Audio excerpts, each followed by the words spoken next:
আসন্ন ত্রয়োদশ জাতীয় সংসদ নির্বাচন কক্সবাজার ৪ উকিয়া টেকনাফে চলছে জাতীয় নির্বাচনের ভোট, একই সাথে চলছে গণভোট। সকাল ৭টা থেকে শুরু হয় এই ভোট, চলবে বিকেল ৪:৩০ পর্যন্ত। উকিয়া টেকনাফের এই আসনটিতে ১০৫টি কেন্দ্রে মোট রয়েছে ৩,৭১,০০০ ভোট।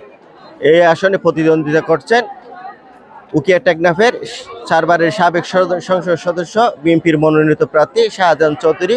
অপরদিকে প্রতিদ্বন্দ্বিতা করছেন তারই শক্ত প্রতিদ্বন্দ্বী কক্সবাজার জেলা জামাতের আমির নূর আহমদ আনোয়ারি। এই মুহূর্তে আমরা আছি উকিয়া উপজেলার হলদিয়া পালং ইউনিয়নের পাতাবাড়ি সরকারি উচ্চ বিদ্যালয় কেন্দ্রে। সকাল থেকে এই কেন্দ্রে ভোটার উপস্থিতি কম হলেও বিকাল বাড়ার সাথে সাথে ভোটার উপস্থিতি চোখে পড়ার মতো। উকিয়া টেকনাফের ১০৫টি কেন্দ্রে এই পর্যন্ত কোনো ধরনের অপ্রীতিকর ঘটনার খবর পাওয়া যায়নি। ভোটাররা সকাল থেকে শান্তিপূর্ণভাবে ভোট দিচ্ছেন এবং এই উকিয়া টেকনাফে আইন শৃঙ্খলা রয়েছে খুবই সুশৃঙ্খল। সেনাবাহিনী, পুলিশ, র্যাব সহ বিভিন্ন গোয়েন্দা সংস্থা সম্মিলিত প্রচেষ্টায় উকিয়া টেকনাফে সুন্দরভাবে নির্বাচন অনুষ্ঠিত হচ্ছে। উকিয়া টেকনাফ থেকে মিসবাহ আজাদ, নাগরিক।